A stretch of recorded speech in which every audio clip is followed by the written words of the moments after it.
Good evening and welcome to KMTV's Review of the Week. We started the week by telling you of the tragic death of a triathlete from Sevenoaks. Kieran Cole was at the scene. Well, Paul Gallihawk took to the water here on Saturday morning during the swimming leg of the event, not knowing it was the last thing he would do. The 34-year-old from Maidstone was discovered here yesterday. I've had a look around the site and spotted signs warning of the dangers of the water, an eerie reminder of the tragic death. Alongside them are flowers, some reading heartfelt messages. One in particular states the triathlon world is in a state of shock and mourning together, a feeling shared by many of his loved ones and the local community. What had started as a fun challenge turned into a disaster for Mr. Gallihawk. Urging friends on Facebook to donate, the recruitment agent said it was his first triathlon. He was competing in the race to raise cash for King's College Hospital. His target was £300. That figure is now in the thousands, with more expected in the coming hours and days as more people hear of this terrible story. The police are preparing a report for the coroner, and it's hoped more information will be released soon on how this tragedy unfolded. This is Kieran Court for KMTV at Leybourne Lakes. On Friday, Kent County Council opened its doors to show us how they're helping young asylum seekers. Our political correspondent Paul Francis visited a centre for 16 to 18-year-olds. Well, we've been looking around today, one of the centres that Kent County Council operates for young unaccompanied minors. Teenagers who've reached the UK through different means and are placed here for a period of 6 to 8 weeks. Now, there's a lot of sensitivity amongst the authorities about identifying where we are, so I can't talk about it other than to say that we're in a location near Ashford. But I've been having a look around, chatting to some of the young people who have been here, and one of the things that is clear is that the large majority of teenage boys who are here are genuine refugees, escaping persecution, often violent regimes. And I ran from Sudan to come Libya. My mother said, keep your life away from this country and come here. The government kills the people. His first one day his father kill him, his father. Your father was killed? Yeah.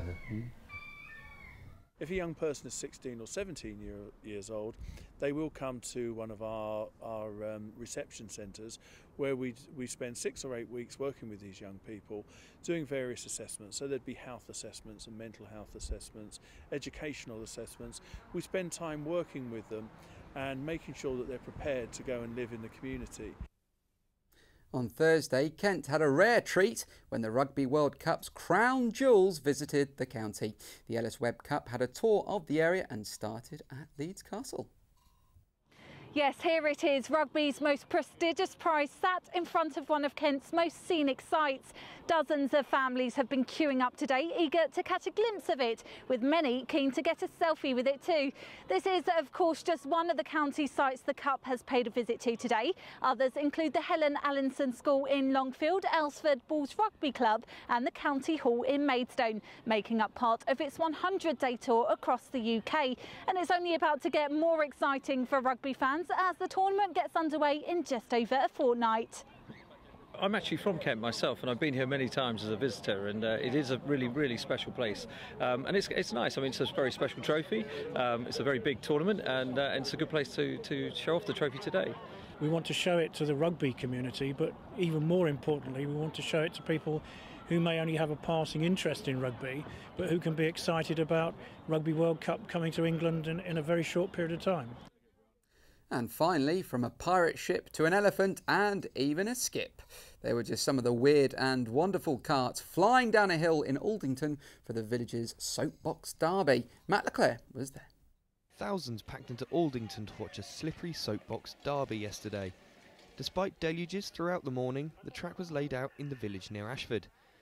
The party atmosphere got underway when the track was given the go-ahead for an afternoon of bank holiday wacky racing. Drivers lined up at the start in a range of different carts to take on the half-mile downhill course. Reaching speeds of up to 50 miles per hour, the fastest time came in at under a minute. The rain didn't deter the excited spectators packing onto the hill as racing finally got underway. Camera phones spilled out over the railings to capture the carts whizzing past, while others made their way down a little more leisurely. From Olaf, out of Disney's hit film Frozen, to Captain Jack Sparrow in The Curse of the Black Pearl Necklace, and even a skip, everyone negotiated the course pretty much safely. There were a few wobbles on the way and one big crash which all the spectators had come to see. Just the one injury though, with Rob Such suffering a dislocated shoulder. Other than that though, just a bit of damaged pride.